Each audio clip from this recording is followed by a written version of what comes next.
Hallo zusammen und herzlich willkommen zurück bei «Hör mal». Dieses Mal für mich innerhalb wenigen Stunden zum zweiten Mal. Also wenn meine Stimme ein bisschen abgecrackt, dann ist es einfach, weil ich gestern schon am Abend eine ganze Podcast-Folge für euch aufgenommen habe und dann gemerkt habe, dass ich die erst nächste Woche posten kann, weil Werbung drin vorkommt, die nächste Woche erst kommen soll und wo natürlich irgendjemand mir noch muss sagen, dass ich das überhaupt so posten darf. Darum jetzt schnell nochmal für euch. Damit ich euch nicht enttäuscht, weil ich habe gestern natürlich extra noch pünktlich wie eine flotte Biene probiert, das alles zu erledigen. Aber wie es das Universum so will, ist die Folge darum gegangen, wie man als chaotische Person das Leben ein bisschen besser im Griff haben kann. Und da musste es mir natürlich gleich eins auswischen, um mir zu erzählen, dass ich, egal was ich mache, nicht eine organisierte Person werden kann, vollständig. Aber mehr dazu nächste Woche bei «Hör mal». Vergesst nicht einzuschalten. Heute befassen wir uns mit uns selber, weil wir ja nicht schon genug egoistisch unterwegs sind im Alltag sonst. Immer wenn ich so ein bisschen auf die Suche gehe nach Life-Advice. Weil ihr kennt mich, ich bin eine Overthinker-Maus und egal was, es gibt für mich immer mehr zu wissen. Es gibt für mich immer etwas zum besser machen und immer etwas, was ich nicht kann und alle anderen schon. Und wenn ich mich auf die Reise begebe und so ein bisschen am Recherchieren bin, dann kommt immer so wieder ein gemeinsamer Nenner. Irgendwie habe ich gerade an GGT und KGV gedacht. Grosser gemeinsamer Teiler und kleinstes gemeinsames Vielfaches, oder? Das ist wirklich das Einzige, was ich beherrsche in dieser mathematischen Kunst. Egal. Um das geht es nicht. Es geht darum, dass einem immer gesagt wird, dass man mal herausfinden muss, wer man ist, wenn man eigentlich allein ist. Wenn du keinen äußeren Einfluss hast, wenn du niemanden hast, der dir sagt, was du tun und lassen sollst. Wenn du einfach nur unter deinem eigenen Einfluss stehst. Was bist du dann für ein Mensch?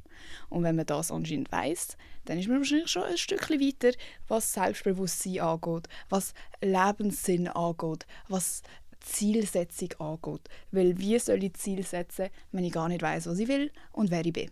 Und wie ich so Sachen vielleicht erreichen könnte. Weil wenn ich herausfinde, ich bin eine Chaotin, dann kann ich mir wohl nicht die gleichen Ziele setzen wie jemand, der der organisierteste Mensch auf der Welt ist.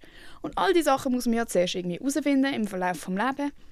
Und ich dachte, ich nehme das mal proaktiv in die Hand. Und wisst ihr, was ist der beste Ort zum Anfang mit dem? Ein motherfucking Freundesbuch. Und zwar nicht nur eins, sondern ich habe 2 an der Zahl.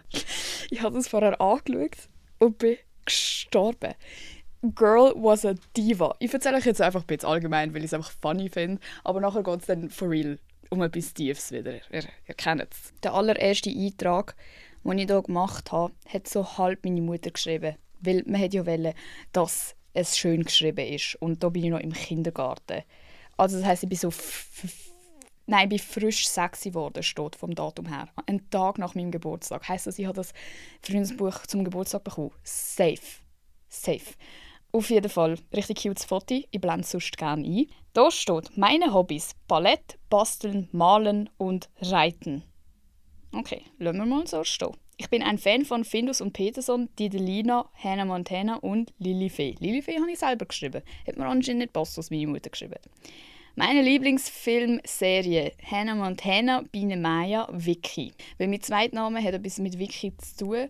Und das hat nur so lange gehabt, dass ich Fan war, bis ich herausgefunden habe, dass Vicky eigentlich ein Bub ist. Und dann, at that point, habe ich schon alle dazu gebracht, mir Vicky zu sagen, so als Spitzname irgendwie. Und nachher bin ich auf Feral gegangen. Jedes Mal, wenn mir jemand Vicky gesagt hat, weil ich dachte, oh mein Gott, denke alle, ich bin ein Bub. Dann hat mir niemand mehr Vicky sagen dürfen. Aber okay, das war dort noch nicht so. Der tollste Popstar, Hannah Montana. mein Lieblingssong, Robbie Williams, habe ich selber geschrieben. Kinderlieder, Justin Bieber, Lady Gaga, Shakira, Pink, Katy Perry. Das mag ich gar nicht. Streiten und Kruselmusel malen. Meine Schwester habe ich selber geschrieben, das hat nicht meine Mutter geschrieben.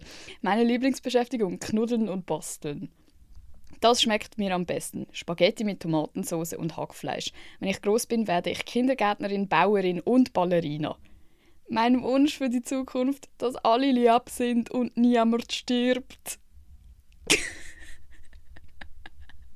Wir tun das jetzt einfach kurz mal so stehen lassen. Weil wir gehen jetzt noch zum zweiten Freundesbuch. Da bin ich nämlich schon in der 1. Klasse. Ich habe ja dann nämlich den 2. Kindergarten übersprungen und bin straight in die 1. Klasse. Weil Kindergarten hat mich angeschissen. Das heisst, da bin ich in meiner Independent Era. Das habe ich alles selber geschrieben, extrem hässlich und über jedem I hat es ein Herzchen. Weil das war anscheinend dann cool. Größe 1,20 Meter. What the fuck? Besondere Kennzeichen an den Augen. Lieblingsklamotten, Leggings, Longshirt, Jeans. Ich muss euch das auf Insta posten, wie ich das buchstabiert habe, weil es ist teuflisch. Schule, Primarschule. Lieblingslehrerin, meine beste Kollegin angeschrieben. Okay. Klasse, erste. Lieblingsfach, Mathe, Turnen. Wirklich meine Hassfächer, aber okay. Was ich über die Schule denke, es gefällt mir. Meine Hobbys. Mit Insert, beste Kollegin. Spielen, abmachen, spielen mit unserem Hund. An alle, die an der Live-Show in Winterthur waren, ich habe dort mit ihr geredet. Meine Childhood-Bestie ist dort angekommen. Und hat sogar, als ich das Mikrofon an euch alle gegeben habe, hat sie sich gemeldet und hat so geredet und so. Und das war mega cute gewesen. Aber das ist sie. Also alle, die dort waren, das ist sie. Ich war obsessed mit ihr und sie mit mir. Sie hat auch alles über mich geschrieben. In ihrem Eintrag steht auch so, mit Emma spielen. Was ich hasse, wenn ich Emma vermisse. Und so. Und wir sind Nachbarinnen gewesen und wir haben wirklich jeden Tag miteinander verbracht. Wir waren wie Geschwister gewesen. Egal. Nicht egal, aber anderes Thema.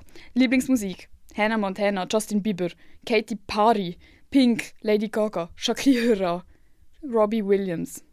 Ich war tierisch verliebt in Robbie Williams übrigens. Also ich hatte so den ultra gigantischsten Crush auf ihn gehabt. Mehr als auf Justin Bieber. Girl hat dort schon Issues gehabt. Ich bin Fan von meine beste Kollegin. Robbie Williams. Lieblingsbuch, spannende Bücher, lustige. Lieblingstier, zuerst habe ich alles angeschrieben und dann habe ich es ausgekreuzelt, weil ich gemerkt habe, dass alle coolen Mädchen sagen Wale und Delfine. Dann habe ich es auch angeschrieben, Wale und Delfine, hihi. Und Pferde plus Hunde. Das ist schon mal mehr accurate. Aber Girl hat sich dort schon verstellt, um einfach dazugehören, weil die Coolen einfach gesagt haben, Wale und Delfine. Ist das bei euch auch so gewesen? Hat es auch so Lieblingstiere gegeben, die alle hatten? Eine Zeit lang war es bei uns auch Eisbär gewesen. Dann hat jeder einen fucking Eisbär haben wollen. Und ich war einfach da so, Hunde und Pferde eigentlich. Das esse ich am liebsten. Pommes, Pizza, Tortellini. Das finde ich echt cool. Mit beste Kollegin spielen, Schnürli-Schrift. Was ich echt blöd finde, meine Schwester, aufräumen. Und dann schreibe ich einfach so ultra klein, aber das habe ich erst später reingeschrieben. Ultra klein, den Namen von der blödesten Sau aus unserer Klasse 3. Hihi! Mega klein, so dass nur eincheckt, dass ich das dort angeschrieben habe. Und sie hat einfach auch einen Eintrag gemacht. Das finde ich eben iconic ein bisschen, aber auch mega shady. Aber sie war eben mega gemein gewesen. Also sie haben mir immer so an den Ohren gerissen und mich so gemobbt und so. Und es war immer mega gemein zu mir gewesen. Darum, es ist legit fair, dass ich sie nicht gerne hatte. Einmal sind, glaube ich, ihre Haare abgefackelt, wo sie ihren Geburtstagskuchen ausgeblasen hat. Das finde ich wirklich auch schön. Was ich gut kann, turnen und ärgern. Fake News, das erste. Hier bin ich am liebsten bei meine beste Kollegin zu Hause und bei mir. Das will ich einmal werden. Ein Kindergarten mit Insert beste Kollegin. Und dann habe ich aber drüber geschrieben, Kinderärztin. Okay, Girl. Mein größter Wunsch für die Zukunft, dass ich und nie Streit haben, dass ich keinen Unfall habe, dass ich in Dänemark in die Ballettschule darf. Meine Sheila, du kommst überhaupt nicht in die Ballettschule rein. Oh, aber wenn man das mal so unpackt. Wieso schreibe ich mit sexy 7 in mein Freundebuch mein grösster Wunsch für die Zukunft, dass alle lieb sind und niemand stirbt? Oder mein grösster Wunsch für die Zukunft, dass ich und nie Streit haben, dass ich keinen Unfall habe? Ist es normal, dass man mit sexy so Angst hat, dass alle sterben und man allein zurückbleibt und alle einem hassen und es darf ja niemand Streit haben und niemand darf böse sein? I doubt it, Alter. Ich glaube im Fall, ich weiß nicht, aber das ist so etwas, oder ist das einfach so etwas, wo man als Kind dann mal schnell sagt, wenn man so gefragt wird, was... Nein, weil es steht ja nicht, was ist das Schlimmste, was passieren könnte. Es steht, mein grösster Wunsch. Girl kann sich alles wünschen auf der Welt und schreibt an, dass ich keinen Unfall habe. Mit was habe ich dealt? Ich wüsste gerne, was ich mir dort für Gedanken gemacht habe. Aber ich habe das Gefühl, wenn ich jetzt das so interpretieren darf, ich weiß auch nicht, wenn meine Mutter das hört, ist sie sicher so, nein, Bro, du hast das einfach so angeschrieben. Aber ich habe das Gefühl, ihr erkennt schon ein Muster. Dass ich halt ein bisschen jemand bin, der sich viel Sorgen macht und zu viel Gedanken macht und immer vom Schlimmsten ausgeht. Weil wie meinst du, 10. Juni 2009, dass niemand stirbt? Das kann doch nicht sein. Naja, auf jeden Fall finde ich bei all diesen Einträgen interessant, dass es gibt so ein paar Aussagen, die ich genau so sehe im Nachhinein, dass ich das nur geschrieben habe, weil die anderen das geschrieben haben oder weil ich gewusst habe, jemand wird hässlich sein, wenn ich das nicht anschreibe. Zum Beispiel, wo ist das überhaupt? Irgendwo habe ich eigentlich immer angeschrieben, Bäuerin werden mit meiner Kollegin. Aber vielleicht habe ich das auch in andere Bücher reingeschrieben. Das steht hier auf jeden Fall nicht. Aber zum Beispiel so Sachen wie, wir wollen zusammen einen Bauernhof machen und ich bin dann die Tierärztin und sie ist dann die Bäuerin. Das war so unser Childhood Dream. Das habe ich immer angeschrieben. Und wenn wir dann mal aber Streit hatten, dann habe ich das ausgestrichen und angeschrieben Kinderärztin oder sonst etwas. Damit sie nicht das Gefühl hat, dass ich einfach nur meine Zukunft mit ihr verbringen will. Und so. Und es ist ja übrigens auch mega sad, weil wir haben wirklich basically keinen Kontakt. Wir schreiben einfach, wenn wir so Fotos finden oder so, schreiben wir einander. Oder wenn gerade etwas ist. Oder eben, wenn man sich mal sieht oder so. Aber es ist jetzt nicht, dass wir mega befreundet wären. Und einfach so zu sehen, dass sie eigentlich wirklich meine wichtigste Person war. Und überall schreibe ich ihren Namen an. Und sie bei mir auch. Ich kann euch sonst auch mal schnell vorlesen, was sie geschrieben hat. Da ist die mich gemobbt hat. Blöde. Also nicht gemobbt, aber einfach geärgert. Oh, da habe ich noch etwas von, wo wir schon in Dänemark gewohnt haben. Name Emma. Ich habe schon immer die gleiche Nummer, irgendwie, ich weiß nicht wieso. Meine Hobbys: mich mit treffen und reiten und spielen. Ich bin ein Fan von Luca Hänni. Meine Lieblingsfilmserie: Desperate Housewives, Menschen, Tiere und Doktoren. Der tollste Popstar: Luca Hänni. Das mag ich gar nicht, meine Schwester. Immer noch! Meine Lieblingsbeschäftigung: Reiten und Spielen. Wenn ich groß bin, werde ich einen Bauernhof mit machen. Eben. Mein Wunsch für die Zukunft, dass und ich für immer BFF bleiben. Und ich habe dort einfach schon in Dänemark gewohnt und sie hat, sie hat immer in der Schweiz gewohnt. Wir haben dann immer nur auf Skype unsere Freundschaft continued. Aber ich war obsessed mit ihr und sie mit mir. Aber wo ist ihr Eintrag, Mann? Okay, also. Sie schreibt: Meine Hobbys: Reiten mit Hund plus Wandern, Spielen mit Emma, Besuch beim Grossi mit Emma. Meine Lieblingsfilm, ihr Name mit Emma. Das haben wir beide angeschrieben mal. Das mag ich gar nicht. Lügen, streiten, meine Freundin Emma vermissen. Meine Lieblingsbeschäftigung: Besuch bei Emma und Spielen miteinander. Wenn ich groß bin, werde ich Pferdepflegerin gemeinsam mit Emma einen Kindergarten führen. Mein Wunsch für die Zukunft: alle gesund bleiben und dass meine Lieben plus Freunde und ich niemals sterben. Bro, vielleicht habe ich es auch ein bisschen... Vielleicht habe ich es auch von ihr gehabt. Vielleicht haben wir uns gegenseitig... Oder sie von mir. Vielleicht haben wir uns so reinbesucht. Ich muss mich auch daran erinnern, dass wir ab und zu mal traurig geworden sind, wenn wir daran gedacht haben, dass wir sterben könnten. Und uns dann so umarmt haben und so gekühlt haben und so. Sie sind: oh mein Gott, du darfst nicht sterben und so. Aber sie hat auch so über mich geschrieben. Und ich glaube wirklich, wir haben so die beste Zeit gehabt. Immer miteinander. Also das ist etwas, dass wenn ich das so lese, denke ich immer, ich bin ja gleich irgendwie ein Mensch, der gerne eine enge Freundschaft hat. Weil es hat auch eine Zeit gehabt, wo ich dachte, ja, vielleicht bin ich einfach nicht für das gemacht. Und keine Ahnung, irgendwie nerven mich alle Leute und es ist so anstrengend und es braucht so viel Energie. Aber also sie hat mich auch amigs genervt früher. Amigs bin ich auch heim und habe gesagt: Dummi, wenn wir Streit hatten. Aber ich habe wirklich so viel Zeit mit ihr verbringen. Und dann sind wir noch heim und haben noch weitergemacht auf Skype oder Habbo oder Movistar Planet. Also es ist nicht, dass man dann heimgegangen ist und die Schnauze voll hat meistens. So, und das zeigt mir halt schon auch, dass wenn es wirklich jemanden gibt, wo so mega eine reine Freundschaft ist und auch so unbeschwert irgendwie, wo man einfach wirklich Spass hat miteinander die meiste Zeit. Wir haben immer etwas zu tun gehabt. Wir haben immer irgendein Spiel gefunden oder so und sind nicht einfach nur vor dem Fernseher gehockt. Also wir sind immer am Rumfurzen gewesen. Und das war so die beste Zeit von meinem Leben low-key gewesen. Und auch, dass es so, eben, es ist dort schon mega Reiten, mit Hund spielen, keine Ahnung, abmachen, spielen, Schnürli schreibt, was ich ja auch geil finde, dass ich nicht gerne habe, wenn man Krusi-Musi malt. Welche 6-Jährige schreibt das auf? Clearly habe ich ein Problem mit Sachen nicht nach der Regel machen. Ist auch meine Interpretation. Wahrscheinlich hat es mir damals auch nicht so... Vielleicht war es nicht so deep gewesen, aber das sind halt die Sachen, die ich mir jetzt so denke, dass ich damals schon mega so rechthaberisch war und es gar nicht gerne hatte, wenn Leute Sachen falsch gemacht haben oder irgendwie geflucht haben. Das ist jetzt zum Beispiel gar nicht mehr so, aber damals bin ich wirklich durchgefallen, wenn jemand nur schon «geil» gesagt hat. Bin ich so, das sagt man nicht. Ich habe auch ein Video, wo ich das sogar sage, wo ich meine Schwester zusammenschieße, weil sie immer gesagt hat, ich habe einen geilen Sommerhut. Und ich so, «Hey, nicht geil! Sommerkappe, nicht geil!» Du siehst geil aus in der. Sommerkappe. Du siehst cool aus. Nein, das ist cool. Sommerkappe, nicht geil. Das ist nicht geil.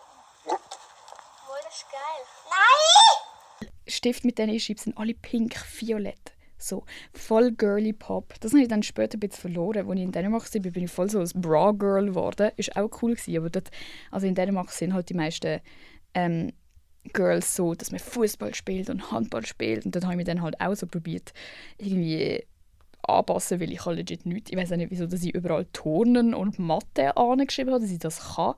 Ich war legit scheisse im Turnen, schon früher. Aber das ist wahrscheinlich auch so etwas, was ich einfach gesagt habe. Kann ich mir vorstellen.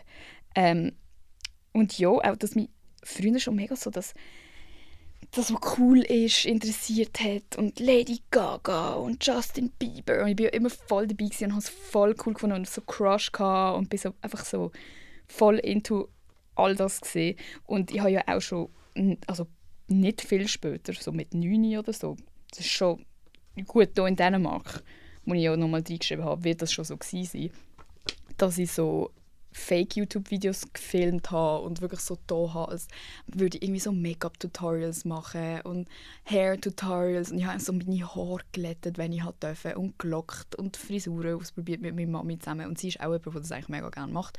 Ich glaube, ich habe das safe auch von ihr. Aber das sind alles Sachen, die ich schon immer mit mir trage. Egal wieso. Vielleicht habe ich das von jemandem abgeschaut und dann aufgenommen. Oder vieles, also dass ich gerne Zeit mit Tieren verbringen und so, kann ich safe von meiner Mami, weil sie das schon immer so hat.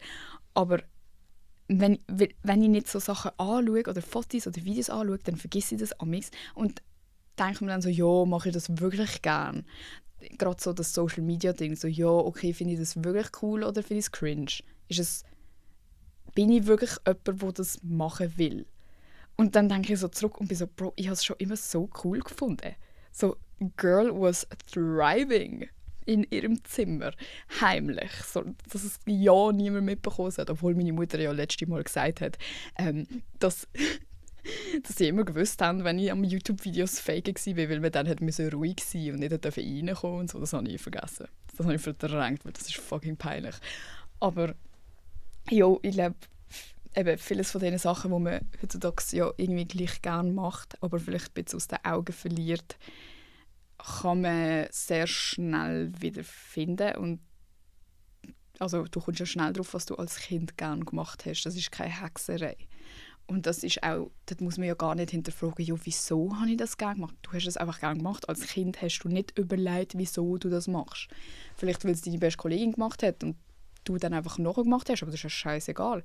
Schlussendlich ist es dein Hobby geworden oder etwas, in dem du gut bist. Und was ich auch crazy finde, ist eben, dass ich Sachen aufgeschrieben habe, die ich gar nicht gut konnte. Es ist nicht darum gegangen, ich kann gut reiten. Ich konnte gar nichts können, ich bin einfach oben drauf gehockt, fertig. Oder gerade so basteln und malen, das habe ich einfach gerne gemacht, aber ich war richtig scheiße gewesen. Und ich bin auch immer durchgefallen, wenn ich es nicht geschafft habe. So Anleitungen befolgen und so. Ich habe so einen eigenen Bastelschrank gehabt. Und das ist schon die Unordnung des Todes drin gewesen. Also wirklich so, als hätte eine Bombe eingeschlagen. Aber es hat Unordnung haben drin, weil solange der Schrank zu war, das war mein Schrank gewesen. Habe ich dürfen. Und dann habe ich immer probiert, so die Art Attack Sachen nachmachen und so. Und bin wirklich jedes Mal einfach nur aggressiv geworden, weil ich einfach die Geduld nicht hatte. Aber am Schluss schreibe ich gleich auf, ich bastle gerne. Weil es einfach nicht um das gegangen ist, ob es am Schluss geil geworden ist oder schön oder wie schnell man ist, sondern einfach der Akt vom irgendwie etwas machen und kreativ sein und so sein eigenes Ding haben in Ruhe, wo einem auch niemand reinpfuscht. Ich habe es auch gar nicht gerne gehabt, wenn meine Mutter dann so gekommen ist und gesagt hat, du musst es im Fall so und so machen. Ich wollte es einfach machen. Am Schluss hat sie immer logischerweise helfen. Und ich habe sie auch mega bewundert, weil meine Mami ist mega, mega kreativ und kann so Sachen mega gut und auch ohne Anleitung und so. Das habe ich safe auch ein bisschen von ihr gehabt, dann, dass ich das cool gefunden habe. Aber das ist ja auch mega schön zu sehen, dass man so kleine Stückchen von allen Leuten nimmt, die man mal im Leben gehabt hat und dann das so in einem selber weiterlebt, auch wenn man nicht mehr mit diesen Leuten zu tun hat. Was ich noch spannend finde, ist, dass ich wirklich in jedem einzelnen Ding einschreibe, dass ich meine Schwester nicht gerne habe. Spinnt es eigentlich, das in ein Freundebuch schreiben? Aber zeigt auch, also ich glaube, sie wäre jetzt nicht hässig, wenn ich das so sage, aber wir haben es halt legit nie mega gut gehabt. Wir sind einfach mega unterschiedlich gesehen und sie ist viel älter als ich. Und ich habe sie halt einfach immer genervt, extra. Es steht ja auch, ich kann gut ärgern. Kann ich wirklich. Und habe ich auch dort können.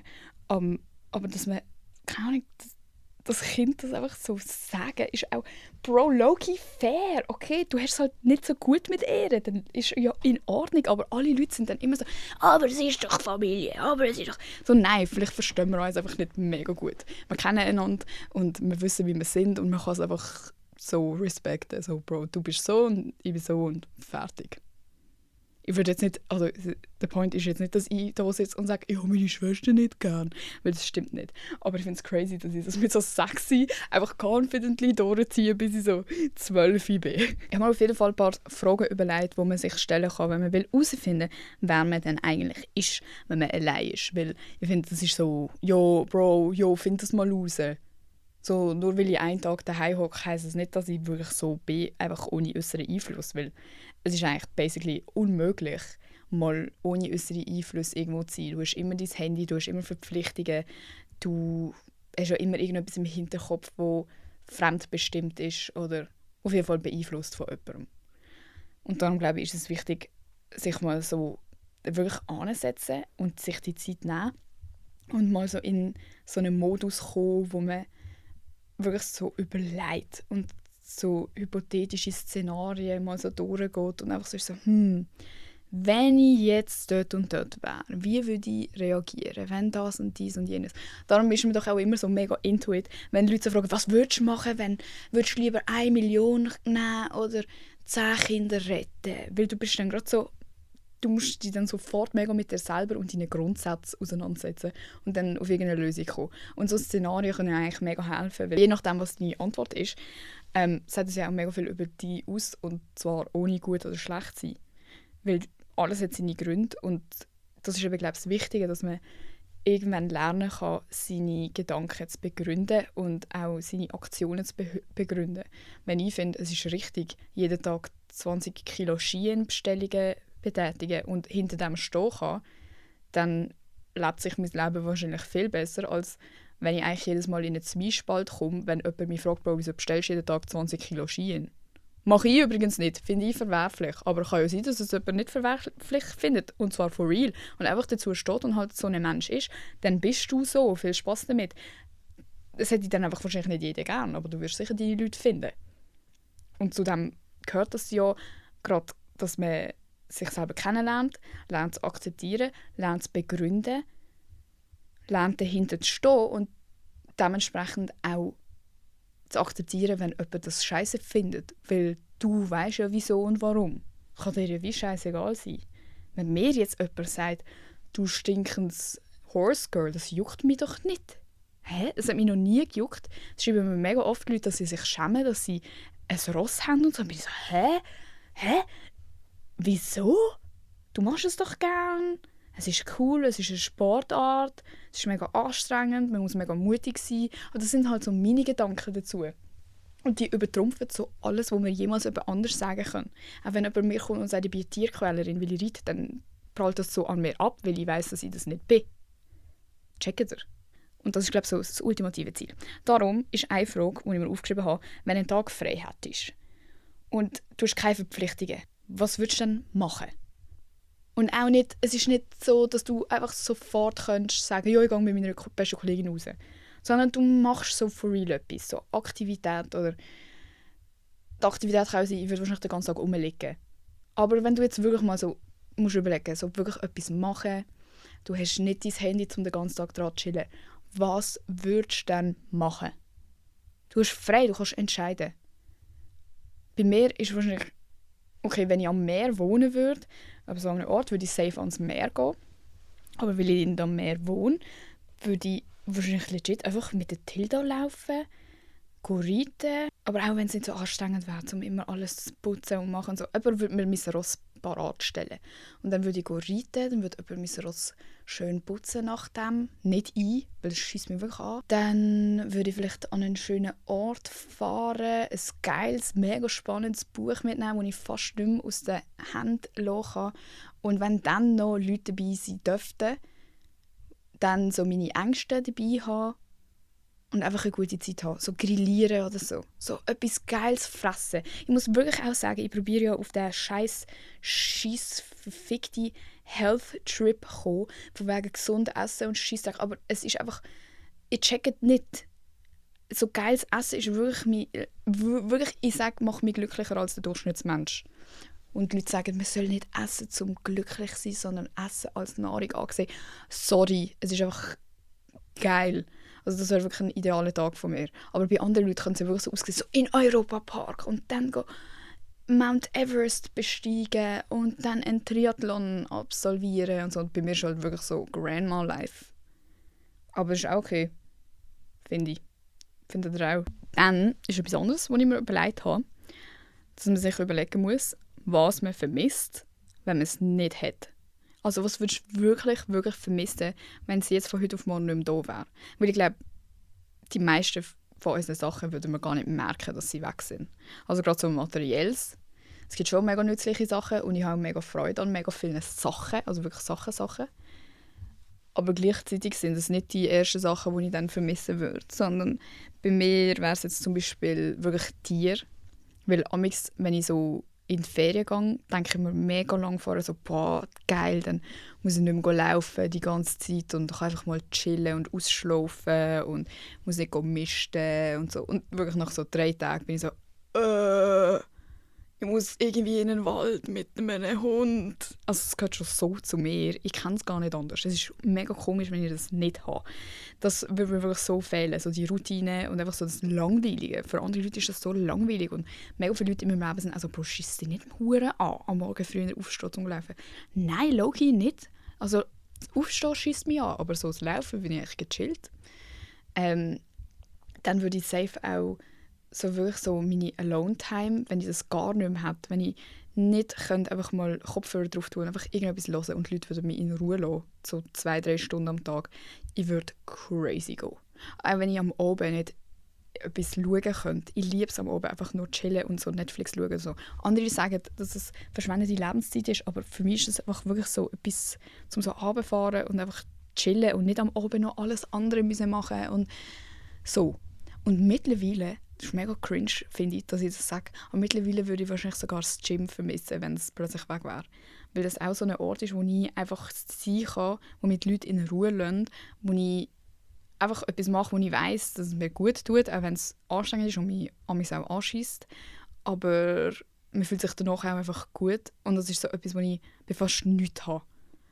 Also auch wenn ich jetzt eine Podcast-Folge aufgenommen habe, ist es nicht, dass ich danach denke, Emma, super gemacht, super, endlich hast du aufgenommen, geiles Sieg, Produktivitätsmonster. Schon wieder eine Woche down, du bist Macherin, sondern ich denke mir einfach, okay, gemacht. Und beim Gym ist es schon ein bisschen mehr so, dass ich mir so denke, geiles Sieg, ein Tag mehr im Gym gewesen. Weil es für mich einfach so etwas ist, wo ich nie im Leben gedacht habe, dass ich so ein Mensch bin.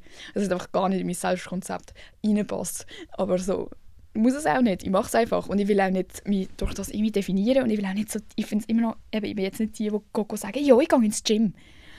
Was eigentlich schade ist, weil das sollte ich von mir selber behaupten dürfen. Aber ich bin auch mega noch so ein Mensch, der sich mega einschränken lässt, von was ich von mir selber denke. Also ich würde jetzt auch nie im Leben einfach irgendeine Workout-Class buchen, weil ich einfach so bin, Bro, ich kann doch nicht dort hin. Es ist einfach peinlich, wenn ich dort hingehe. Obwohl ich mir das einfach selber einrede und mich mega limitiere mit so Glaubenssätzen, weil ich einfach schon zu fest in dem Ding bin, so, ich bin nicht ein Mensch, der das und das machen kann. Was eigentlich dumm ist.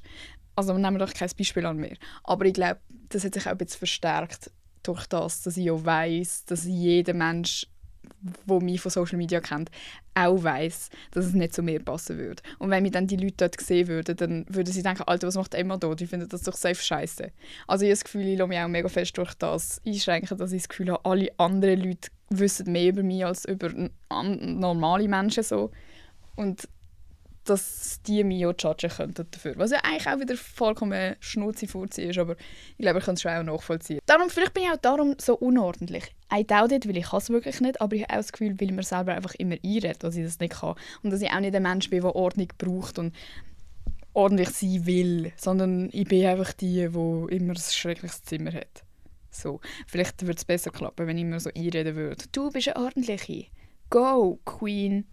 Aber an diesem Punkt bin ich noch nicht. Und um das geht es jetzt auch gar nicht. Wir probieren herauszufinden, wer wir sind, wenn wir allein sind. Und wenn ich allein bin, sorry, ist mein Zimmer einfach eine verdammte Explosion. Weil, wenn auch wirklich nie jemand auf Besuch kommt, was übrigens auch nie so ist, ich nehme nie jemanden heim, genau aus diesem Grund, Bro, dann würde ich auch nie aufräumen. Der einzige Grund, wieso ich aufräume, ist, wenn es jemand sehen könnte, dass es unaufgeräumt ist. Jetzt mittlerweile nervt es mich auch, weil ich so viel Scheiß habe, aber in der Regel. Dann, wenn du keine Anerkennung für irgendetwas bekommen würdest von außen, so keine externe Validation, es gibt keine Likes, es gibt kein Lob, was würdest du dann mehr machen und was würdest du weniger machen? Weil ich glaube, es gibt auch Sachen, wo du mehr machen würdest, wenn du nicht ständig Lob bekommen würdest für das Gegenteil. Also zum Beispiel, vielleicht würde ich weniger fluchen, wenn nicht immer alle Leute das mega lustig gefunden hätten, wie ich rede. Vielleicht würde es dann gar nicht so ein grosser Teil von mir sein, weil ich mir auch nicht so viel darauf einbilden würde. Weil mittlerweile gehört es so zu mir, weil man so denkt, ja, die Leute kennen mich für das und das ist irgendwie lustig und haha, die Leute finden mich lustig für das. Wisst ihr, was ich meine? Oder was würde ich mehr machen? Wenn es das gar nicht gäbe, so Meinung von anderen und so, dann würde ich mich gar nicht ready machen. Also null. Weil ich glaube, dann wäre mir gar nicht bewusst, was besser aussieht. Oder also wisst ihr, was ich meine? Das ist mega schwierig, sich vorzustellen, weil einem wird ja von klein auf schon gesagt, mega schöne Haare oder so, das steht da aber. Und das ist so fest in uns drin. Aber ich glaube, ich mache das wirklich nur für andere Leute. Oder weil mir schon so bewusst ist, wie meine Wirkung anders ist, wenn ich geschminkt bin, wenn ich schöne Haare habe, wenn ich gefärbte Haare habe, wenn ich coole Kleider anhabe.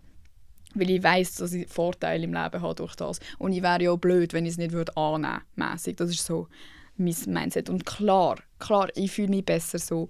Aber ich würde mich ja nicht besser so fühlen, wenn ich nicht wüsste, dass alle anderen Leute es besser finden. Wisst ihr, was ich meine? Man sagt ja immer, ja, man macht es für sich selber und Aussehen ist die halbe Miete für die Confidence und so. Aber das ist ja auch nur, weil wir wissen, was andere Leute denken und es uns juckt, was andere Leute denken. So. Ich glaube, ich wäre wirklich so jemand, der so voll drauf schiessen würde. Auch so, Bro, so Körperbehaarung und so. Ich würde nie im Leben mehr irgendetwas anlängen. Ich würde wahrscheinlich auch nie mehr duschen. Das mache ich auch mehr für andere Leute als für mich. Ich bin wirklich eine Dreckige. Im Heimlichen, wenn ich könnte, wäre ich wirklich ein grusiger Mensch. Aber kann ich ja nicht. Und amigs ist es auch besser so. So, und dann eigentlich das Logischste, auch so das A und O, ist, glaube ich, wirklich herausfinden, was einem für Werte wichtig sind. Für was willst du einstehen? Was ist am Schluss des Tages etwas, wo du an den Tag bringen willst? An den Tag legen, am Tag bringen, an den Tisch legen. Digga, ich habe kein Deutsch mehr. Digga, ich habe kein Deutsch. Alter, hörst du dich selber immer? So, ich habe mich beruhigt. Eben, was willst du verkörpern? Wie willst du auftreten? Was sind Sachen, die dir an anderen Leuten am wichtigsten sind? Ich finde, es ist immer einfacher, von anderen Leuten auszugehen. Wenn du einen Freund hast, Freundin, was muss diese Person mit sich bringen, dass du findest, das ist eine gute Person, um in deinem Leben zu haben? Und das zählt ja dann wie auch für dich, weil du kannst nicht sagen, Loyalität ist mir wichtig bei allen anderen und selber nicht loyal sein. Das machen eben ganz viele Leute, aber das ist dann einfach Doppelmoral. As fuck. Und dort gibt es ja auch, irgendwie, ich habe das Gefühl, da muss man auch wirklich lang ansitzen oder auch über eine gewisse Zeitspanne, also nicht einfach nur ansitzen, sondern einfach immer wieder mal denken, was ist mir jetzt in dieser Situation wichtig gewesen und halt so wirklich so reflektieren und so den Aufwand betreiben, weil ich glaube, so reflexartig sagen alle so ein bisschen das Gleiche. Ja, Ehrlichkeit, Loyalität, nett sein, aber so, vielleicht bist du auch nicht jemand, der Ehrlichkeit so hart gewichtet. Wenn du jedes Mal offended bist, wenn jemand eigentlich einfach nur seine Meinung sagt, dann ist dir vielleicht nicht Ehrlichkeit am wichtigsten. Ist ja auch voll okay. Oder vielleicht fällt dir irgendwann auf, ja, okay, so diese Sachen, ja, sind schon so Grundprinzipien, aber eigentlich viel, viel wichtiger im Leben ist mehr, dass man frei ist und so wild wie möglich und adventurous. Was heißt das? Sorry. International Queen. Was heißt das? Abenteuerlustig, so mäßig. Es gibt ja ganz viele verschiedene Sachen, wo so dein Lebensding sein können. Und ich glaube wirklich, wenn man so sagt, was sind meine Werte und für was will ich einstehen, dann sind das so Major Sachen, die so dein ganze Leben prägen. Und nicht einfach, man soll nett sein und einander respektieren, sondern wirklich so Sachen, wo du dann auch alles danach ausrichtest, um so an den Punkt zu kommen, wo du kommen willst. Oder gerade auch, was sind so deine Ziele im Leben. Das ist auch wieder, jeder sagt einfach, ja, irgendwann Familie vielleicht, keine Ahnung, weiss nicht ganz, und ein Haus und glücklich sein. Aber glücklich sein sieht ja für alle anders aus. Und wie kommt man dazu, dass man herausfindet, was für einen selber das bedeutet? Weil das ist auch so etwas, wo ich das Gefühl habe, man übernimmt es einfach von allen. Ich weiss nicht, ob ich glücklich wäre mit 3 Kindern. Aber es ist auch so eine Vision, die ich einfach habe, weil alle das irgendwie so sagen und so wollen. Aber Loki, glaube ich, es wäre mega schlimm mit 3 Gofen. Ich kann mir nicht vorstellen, wie das Leben funktioniert, wenn du nur schon ein Kind hast, geschweige denn 3. Und vielleicht wäre für mich, das weiss ich nicht, ich jepp jetzt einfach, ich sage einfach ein Beispiel, vielleicht wäre für mich eigentlich ein richtig glückliches Leben einfach mit ganz vielen Tieren irgendwo an einem Ort, mit jemandem, den ich gerne habe, und am liebsten verbringen wir den ganzen Tag alle miteinander und sind einfach nur am Chillen. Während eine andere Person sagt, für mich ist Glück wirklich, wenn ich einfach allein bin und machen kann, was ich will und auf der ganzen Welt rumjumpeln kann und irgendwie selbstständig bin, nicht gebunden bin an nichts, keine feste Beziehung, nur offene Beziehungen, ich kann machen, was ich will. Das kann das sein. Aber das muss man wie irgendwann herausfinden, weil ich habe das Gefühl, sonst streben wir alle so etwas an, was wir eigentlich gar nicht wollen, und haben es dann vielleicht am Schluss sogar und sind einfach unglücklich mit 50 und denken, oh, wäre ich doch nur noch mal jung. Lieber tun wir jetzt so ein bisschen Zeit investieren, um so herauszufinden, was für mich individuell ein Ziel wäre und wie ich dort ankomme. Und das darf sich ja auch immer noch mal verändern, aber ich glaube, das ist einfach schon mal besser, wenn man es sich selber überlegt, als wenn man einfach alles übernimmt, was alle anderen sagen. Und das ist auch mega schwierig, weil eben, man kann es ja nicht wissen. Ich kann nicht wissen, ob ich glücklich bin schlussendlich, wenn ich ein Kind habe. Oder ob ich glücklicher bin, wenn ich kein Kind habe. Oder ob ich mega unglücklich bin darüber, dass ich kein Kind haben könnte, zum Beispiel. Das weiss man alles nicht. Und es ist auch alles mega easy zu sagen. Aber sich einfach mal Gedanken darüber machen, ist sicher mal keine schlechte Idee. Und um nochmal zurückzukommen auf das mit dass ich ins Freundebuch geschrieben habe, dass ich Angst habe, dass alle sterben oder man Streit hat oder allein sein und so, glaube ich, ist es wirklich auch mal gut sich überlegen, vor was habe ich wirklich Angst. Was ist meine grösste Angst? Es gibt Leute, die sagen Dunkelheit. Dann gibt es Leute, die sagen allein sein. Dann gibt es Leute, die sagen vergessen werden. Dann gibt es Leute, die sagen abhängig sein von jemandem. Es gibt ja ganz viele verschiedene Sachen. Und dann vielleicht auch herausfinden, wieso das so ist und ob das so bleiben muss. Also kann ich etwas machen, dass das nicht meine grösste Angst ist, dass alle sterben. Weil es werden alle sterben. Emma, 2009. Die werden alle sterben, die du gerne hast. Aber was kannst du machen bis dann? Die ganze Zeit nur Schiss in der Hose haben? Oder einfach die Zeit genießen? Und in dem bin ich ja immer noch mega schlecht. Ich denke immer noch genauso wie die 2009 Emma. Ich bin immer nur den ganzen Tag, oh mein Gott, was ist denn jetzt das und was ist denn das? Und das, scheiße. Anstatt einfach froh zu sein, dass ich ein tolles Leben habe und tolle Leute um mich herum habe. Tolle Leute sind für mich immer damit verbunden, dass sie auch wieder weggehen könnten. Bra. Und dann muss man auf den Grund gehen und so jetzt recherchieren within yourself. Wieso ist es so? Und auch, wieso bist du so, wie du bist? Wieso reagierst du so, wie du reagierst? Auch in schlechten Situationen. Was ist dein Mechanismus? Hast du einen Schutzmechanismus oder gehst du voll darauf ein und bist voll proaktiv und so schlichter? Und wieso bist du so? Hast du das vielleicht viel machen müssen? Hat das sonst niemand gemacht? Oder wieso fährst du sofort an zu heulen, wenn dich jemand anschreit oder nur schon einfach sagt, hey, das hast du falsch gemacht und du nimmst das so persönlich? Wieso ist das so? Einfach, dass man die Sachen, die eigentlich sonst immer mega impulsiv passieren und einfach eben reflexartig. Du kannst nicht entscheiden, ob du anfängst zu heulen, wenn dich jemand anfickt. Gar nicht. Ich bin zum Beispiel so jemand, der immer anfängt zu heulen. Sobald nur schon ein Ton ein bisschen anders ist, weil ich sofort das Gefühl habe, oh mein Gott, ich habe jetzt alles falsch gemacht und ich bin einfach ein schlechter Mensch. Und mich einfach wirklich wieder fühle wie so ein kleines Mädchen, das zusammengeschissen wird und es einfach nicht handeln kann. So. Und in diesen Situationen hast du ja gar keine Übersicht und du kannst nichts machen, sondern es passiert einfach so. Und ich glaube, dann ist es wirklich so key, um im Nachhinein dann aber anzusitzen und zu denken, wieso reagiere ich so? Und wenn du in einem ruhigen Moment dir das überlegen kannst und so ein bisschen zu deinen eigenen Konklusionen kommst und Handlungsalternativen, die du lieber machen würdest, wenn du sagst, nö, mir passt eigentlich, dass ich immer anfange zu heulen, dann ist das ja fein. Aber wenn du dich eigentlich schämst dafür oder es mega mühsam findest, dann in einem ruhigen Moment herausfinden, ja, was könnte ich dann echt sonst machen? Wie könnte ich anders mit dem umgehen und das dann bewusst probieren, in diesen Situationen umzusetzen. Das ist mega schwierig und das wird jahrelang gehen, bis man da irgendwie das Muster brechen kann. Aber ich glaube, es ist trotzdem wichtig, eben sich dem bewusst werden und einfach sich Gedanken darüber machen. Allgemein, ich glaube, das ist so das Fazit. Mach dir einfach mal Gedanken darüber, wieso du so bist. Anstatt einfach immer nur, das ist in der Schweiz mega so, einfach, ja, ich bin halt so. Fertig. Muss man nicht lange darüber diskutieren. Ich bin halt einfach anders als alle. Aber geht es dir gut mit dem? Wenn ja, okay. Aber ich habe irgendwie nicht das Gefühl, wenn du dich immer so rechtfertigen musst und einfach so, nein, ist halt so, nein. So, das ultimative Ziel für alle ist ja, dass man glücklich ist. Und ich habe das Gefühl, dass die wenigsten von uns glücklich sind, wenn wir uns einfach so hinnehmen, wie wir sind, seit wir sexy sind und nie mehr etwas geändert haben.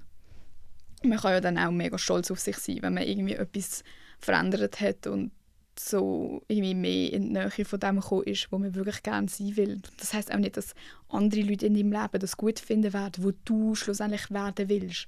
Es kann sein, wenn ich jetzt plötzlich behaupten würde, oh mein Gott, I love Polyamorie, ich will 40 Boyfriends haben und im Wilden Westen auf einem Ross rumgaloppieren, nackt.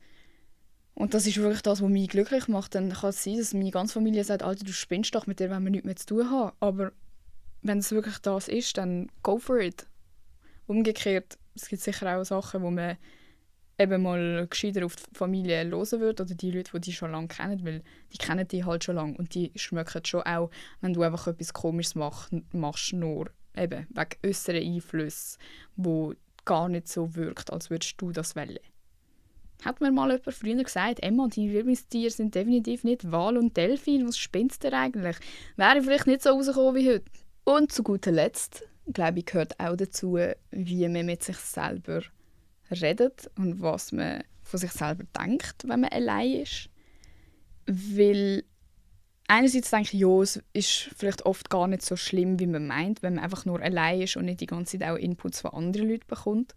Also ich habe das Gefühl, vielleicht ist man ein bisschen netter mit sich selber, ohne die ganzen Einflüsse. Aber andererseits denke ich auch, es kann schon so eingefressen sein in dein Leben, wie du mit dir selber redest und was du von dir denkst, dass das auch die ganze Zeit passiert, wenn du eigentlich allein bist. Also bei mir ist es mega so, es kommt jetzt eigentlich nicht darauf an, ob andere Leute da sind oder nicht. Ich werde immer von mir denken, dass ich eher nicht so kompatibel bin mit anderen Leuten und eher kompliziert bin und anstrengend und laut und komisch und cringe, weil mir das schon so krass eingerichtet worden ist, dass ich das wirklich vollumfänglich glaube über mich selber, egal ob andere Leute da sind oder nicht. Aber einfach mal das eben wieder einfach so im Blick haben und überlegen, wieso und was könnte ich vielleicht daran ändern und so Step by Step auch einfach mal aktiv, wenn du so etwas denkst, einfach mal kurz auch nur denken, nö, stimmt doch gar nicht.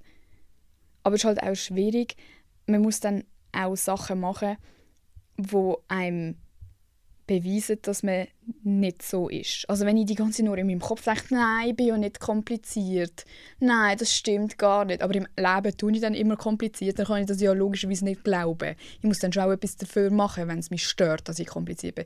Mir persönlich stört es jetzt nicht mega, dass ich kompliziert bin. Ich denke mir, wieso sind ihr alle nicht so kompliziert? Aber würde mich das jetzt mega offenden, dass alle mir sagen, oh, du bist so kompliziert, mit dir ist alles kompliziert, dann müsste ich ja wirklich actually etwas dafür machen, aber ich müsste auch im Kopf aufhören zu denken, stimmt, ich bin ja so kompliziert. Ich muss dann auch sagen, nein, stimmt gar nicht. Ich zeige dir jetzt nämlich, dass ich das nicht bin. Und dann immer wieder kleine Sachen machen, die dem entgegenwirken. Ich weiss nicht, habt ihr noch irgendwelche Sachen, die euch geholfen haben auf diesem Weg, zu irgendwie sich selber besser kennenlernen? Und falls ja, würdet ihr sagen, es hat wirklich etwas beeinflusst in eurem Leben, gerade so selbstbewusstseinmässig? Was sind so Sachen? Also man hört ja auch immer so, allein etwas machen, allein reisen und so. Was habt ihr für Erfahrungen gemacht mit dem? Schreibt es gerne, wo auch immer. Ihr könnt es auf Insta kommentieren, ihr könnt es auf Spotify kommentieren, ihr könnt es auf YouTube kommentieren. Weil ich glaube, die anderen Leute hätten auch Freude an euren Inputs. Weil das ist so ein Thema, das mega individuell ist, aber man kann ja gleich irgendwie abschauen bei anderen. Und ich würde sagen, ich bin eigentlich noch recht schlecht in dem Ganzen. Ich tue mir schon so Sachen überlegen, aber ich komme dann wie immer zurück zu der Konklusion, mal schauen. Also ich bin noch nie aktiv angesessen und habe mir diese Sachen überlegt. Könnte ich jetzt ja aber machen, wo ich es euch erzählt habe und mir aufgeschrieben habe und mir mal mehr Gedanken darüber gemacht habe. Ja, mehr habe ich auch nicht im Fall.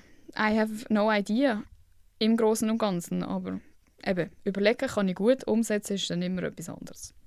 Ich wünsche euch noch ein tolles Wochenende und eben, wundert euch nächste Woche nicht, die Folge ist gestern aufgenommen worden. Also ist nicht mehr so top aktuell nächste Wochenende, aber ist scheißegal. Ich sage einfach Ostermäntig irgendwann, aber der Rest ist scheißegal. Ich wünsche euch und sucht doch auch mal eure alten Freundebuch hervor. Ist noch lustig und ein bisschen depressing. Freundliche Grüße.